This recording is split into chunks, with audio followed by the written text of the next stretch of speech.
सकाळची संध्याकाळ होत आली तरी पण ह्या बाईने अजून कपडे वाळू घातलेले आणले नाहीत। पावस येण्याची लक्षणं आहेत। सगळे हिला सांगायला लागतं। काय माहित कोणत्या वेळेस हिला सून म्हणून घरात आणला आहे देव जाणे। स्वतःशीच बडबड करत नेहाताई वाळू घातलेले कपडे आणण्यासाठी वर चालल्या होत्या। तोपर्यंत त्यांना त्यांच्या मुलाचा आणि सुनाचा आवाज आला। ते दोघं काहीतरी बोलत होते। त्यांना थोडंसं ऐकायला आलं। त्यामुळे त्या त्यांच्या मुलाच्या बेडरूम पाशी गेल्या आणि भिंतीला कान लावून ऐकत होत्या की हे दोघं नेमकं कोणत्या विषयावर बोलत आहेत। त्यांचा मुलगा आतमध्ये त्याच्या बायकोला अंकिताला बोलत होता की तू एकटीच बाई नाही जे आई होणार आहे। दुनियात अजून खूप बाया आहेत ज्यांनी 2-3 मुलांना जन्म दिला आहे, पण त्या बायांचं तुझ्यासारखी नाटकी नसतात। आता काय तुझ्यासाठी मी माझ्या आईसंग भांडण करू की काय? पण कुणालजी, तुम्ही माझं ऐकून तरी घ्या। मला खूप त्रास होत आहे। आधीच मी प्रेग्नेंट आणि त्याच्यावर साडी खूप उकडत आहे आणि किती गरमी आहे। किचनमध्ये उभा राहून माझा दम कोंडल्यासारखा होत आहे। किचनमधली सगळी कामे मलाच करावी लागतात। अजून आपला मुलगा 2 वर्षाचा सुद्धा झाला नाही आणि त्याला सुद्धा मला सांभाळायला लागत आहे आणि दुसऱ्यांदा प्रेग्नेंट आहे मी आणि मला घरातली कामं होत नाहीत आता। त्यामुळे मी तुम्हाला म्हणते की एक कामवाली बाई लावा, त्यामुळे मला जरासा आराम भेटेल। अंकिता कुणालला सांगत होते, परंतु कुणाल तिचं काहीच ऐकून घेत नव्हता आणि अचानकच कुणाल अंकितावर पिसळला आणि म्हणाला की तू पोराला जन्माला घातला आहे म्हणल्यावर तूच पोराला सांभाळायचं, ते तुझंच काम आहे। तुझ्या पोराला सांभाळायला दुसरं कोण मोकळं आहे का? आणि माझी आई तुझ्या भल्यासाठी सांगत आहे, पण तुला तर वाटतं की सासू जी सांगते ते फक्त तुझ्या वाईटासाठीच आहे। सासू म्हणजे तुला दुश्मनच वाटते। माझ्या आईची तुला कोणतीच गोष्ट पटत नाही। माझ्या आईच्या ऐवजी तुझ्या आईने सांगितलं असतं तर तू लगेच तयार झाली असती। नंतर अंकिता कुणालला म्हणाली की मी कधी म्हणाले की तुमची आई माझं वाईट चितत आहे? मी फक्त एवढंच म्हणते की माझ्याकडून एवढी सगळी कामं होऊ शकत नाही, त्यामुळे फक्त एक कामवाली बाई ठेवा।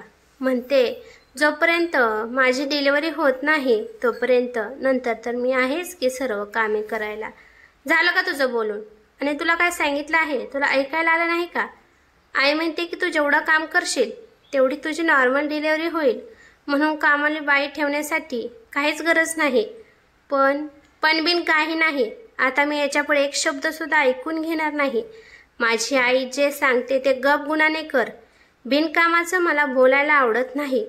कुणाल तिला रागाने पाहत बोलत होता आणि इकडे बाहेर जे भिंतीला कान लावून ऐकत होते अंकिताची सासू, त्यांना आपल्या मुलाचं बोलणं ऐकल्यानंतर खूप आनंद झाला। त्यांना वाटलं की माझा मुलगा शेवटी माझ्या ऐकण्यात आहे। अंकिताने किती पण माझ्याविषयी त्याला सांगितलं तरी पण तो माझ्या साईडला आहे। सुनाचा कोणताच प्लॅन सक्सेस होत नाही। सुनाला एवढी पण अक्कल नाही का? आधीच आपल्याला अजून आपलं पहिलं मूल 2 वर्षाचं सुद्धा नाही झालं तरी तिला काय घाई झाली होती की लगेच दुसऱ्या बाळाचा प्लॅन केला। आता तुला हे सहन तर करावंच लागेल। आधीच तुला कळालं नाही का? दुसऱ्या बाळासाठी उतावळी झाली होतीस। अंकिताची सासू स्वतःशीच बडबड करत हसत कपडे वाळू घातलेली आणायला गेली।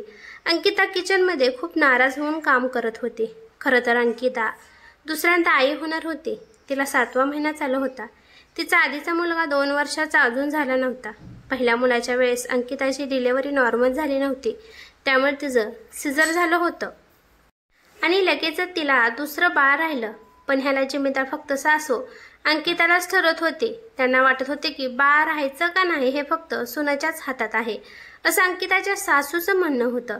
अंकिताच्या सासूबाई त्यांच्या मुलाला कुणालला कोणता दोष देत नव्हत्या की त्याच्यामुळेच ही परिस्थिती अंकितावर आली आहे। अंकिताच्या घरात अंकिताची सासू, नवरा आणि लहान मुलगा विहान होता। झाला असं की अंकिताच्या सासूला कोणीतरी सांगितलं की 7व्या महिन्यात खूप वाकून काम केले तर नॉर्मल डिलिव्हरी होते। त्यामुळे अंकिताची सासू अंकिताला सारखं वाकून काम करायला सांगत होती। एवढ्या माणसाचे सगळे कपडे तिला वॉशिंग मशीनमध्ये धुवून देत नव्हत्या। कपडे हाताने धुतल्यामुळे नॉर्मल डिलिव्हरी होण्याचे चान्स आहेत, असं म्हणून अंकिताकडून त्या काम करून घेत होत्या। अंकिताची सासू तिला टोमणे देत होती की पहिल्या वेळेस सिझर झाला आहे, त्यामुळे ह्या वेळेस नॉर्मल डिलिव्हरी होण्याचे चान्स आता फक्त तुझ्या हातात आहेत। त्यामुळे तू लवकर सकाळी उठून सगळ्या अंगणात आणि घरात झाडून घ्यायचं। त्यामुळे आता उगाच फालतूचा खर्च करायला लावू नको आम्हाला।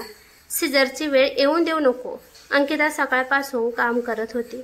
तिच्या तब्येतीची कुणालाच काळजी नव्हती. एक मिशीनसारखं तिच्याकडून कामं करून घेत होती.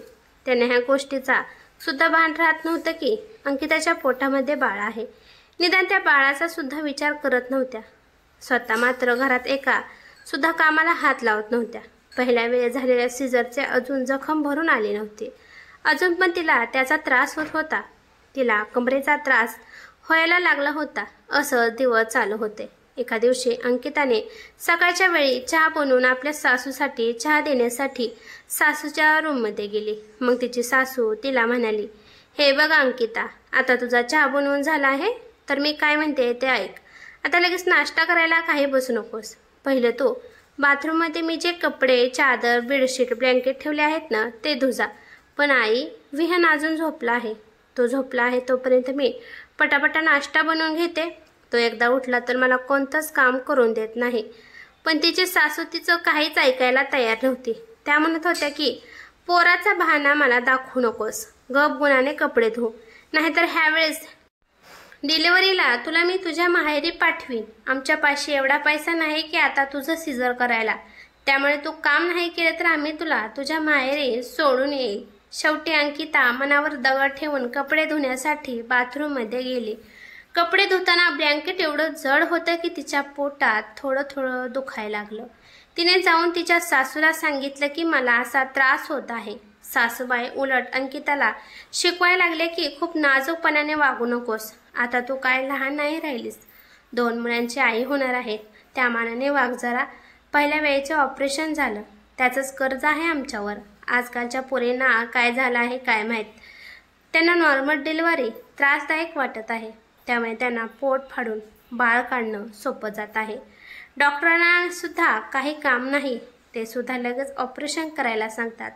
नॉर्मल डिलिव्हरी पाहिजे असेल तर खूप मेहनत करावी लागते, सतत काम करावं लागतं.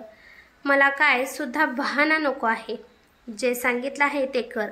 अंकिता कपडे धुवायला बसली तोपर्यंत तिचा लहान मुलगा विहानचा आवाज तिला आला आणि ती तशीच अर्ध काम सोडून तिच्या मुलाला घ्यायला गेली. अंकिताला पूर्ण दिवस खूप त्रास होत होता. राहून राहून तिच्या पोटात दुखत होतं. संध्याकाळच्या टायमाला तिची तब्येत खूपच बिघडली. तिला ब्लिडिंग होऊ लागलं. तिची तब्येत पाहून तिला हॉस्पिटलमध्ये नेलं. तिची गंभीर हालत पाहून डॉक्टरांनी तिला ॲडमिट करून घेतलं. आता अंकिताची तब्येत आता त्या ठिकाणावर आली होती की ज्या ठिकाणी तिला पूर्णपणे आराम पाहिजे होता. जर तिने थोडं जरी काम केले तरी तिच्या बाळाला धोका होता. त्यामुळे डॉक्टरांनी तिला बेड रेस्ट घेण्याचा सल्ला दिला.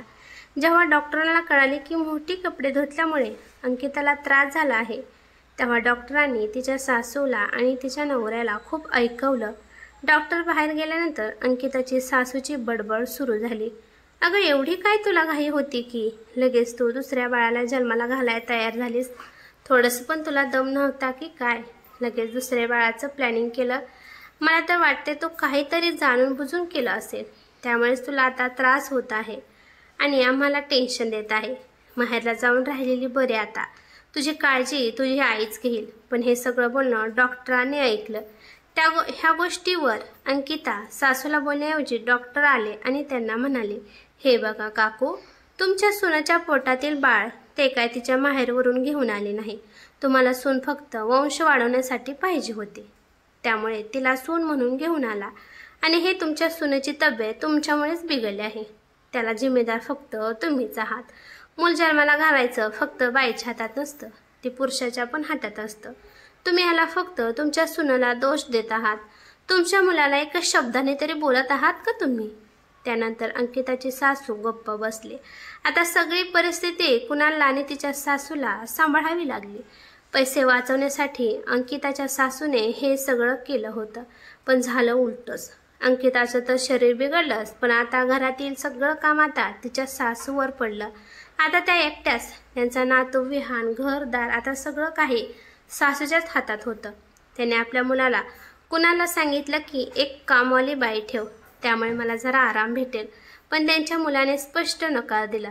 कुणाल म्हणाला की आधीच माझे दवाखान्यात खूप पैसे गेले आहेत, त्यामुळे माझ्याकडे आता तुला देण्यासाठी 1 रुपया सुद्धा नाही. आता अंकिताच्या सासूची हालत खूप वाईट होती. कथा आवडल्यास लाईक शेअर करा आणि अशाच नवनवीन कथा ऐकण्यासाठी चॅनलवरती नवीन असाल तर सबस्क्राईब करायला विसरू नका. धन्यवाद.